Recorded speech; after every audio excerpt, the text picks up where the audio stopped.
পুজোতে যাচ্ছি আমরা তিনজন, মনটা খুবই খারাপ, তাও হাসতেছি, না হেসে আসলে উপায় নাই।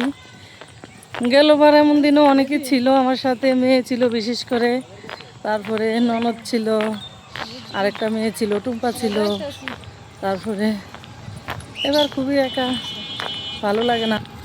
তাও কি করব, পুজো তো আসে সবার জন্যই, তো যে যেরকমভাবে দেখতেছে। তো আমরাও বেরিয়েছি, বোন, কাকি, আমি ফার্স্ট মণ্ডপে যাচ্ছি। দেখি কতটা কি ভালো লাগে, ভালো না লাগলেও কিছু করার নাই, জীবন এরকমই। আজকে আপনার সাথে সবাই থাকবে, কালকে কেউ থাকবে না, আপনি একা একাই থাকতে হবে, এটাই আসলে বাস্তব। আমরা বুঝতে পারি না আসলে। যাই হোক, মা এসেছে অনেক অনেক কিছু নিয়ে আমাদের মাঝখানে, চারোদিকে বাজনা, বক্স, শুধু আনন্দের বার্তা, এছাড়া আর কিছু না। তো আমরাও উপভোগ করি।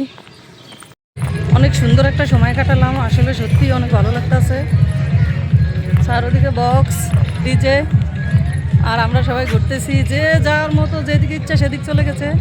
আমাদের এই সরকারি কলেজটা আসলে অনেক সুন্দর, ওরকমভাবে আসা হয় না, জাস্ট পূজা উপলক্ষেই আসা হয়, তাছাড়া আসা হয় না।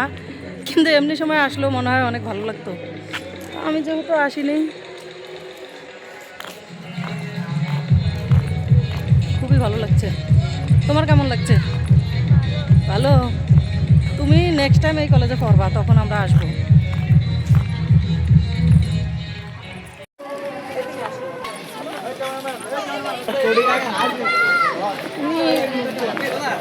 কলেজ মাঠ ফুল ভর্তি। হ্যাঁ, তোমরা এদিক দিয়ে চলো, তো যে রিস্কা দিয়ে যাও, আপনার গাড়ি দিয়ে যেগুলো রিস্কা পাইবে না ওদিক দিয়ে বাইরে যাও সবাই তাই বাদ।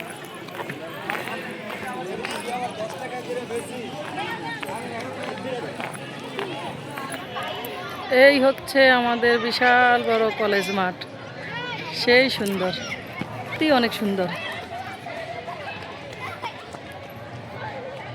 মাঝে মাঝে আসবো, ঠিক আছে, ঘুরতে। মানুষ পাই না আসার জন্য।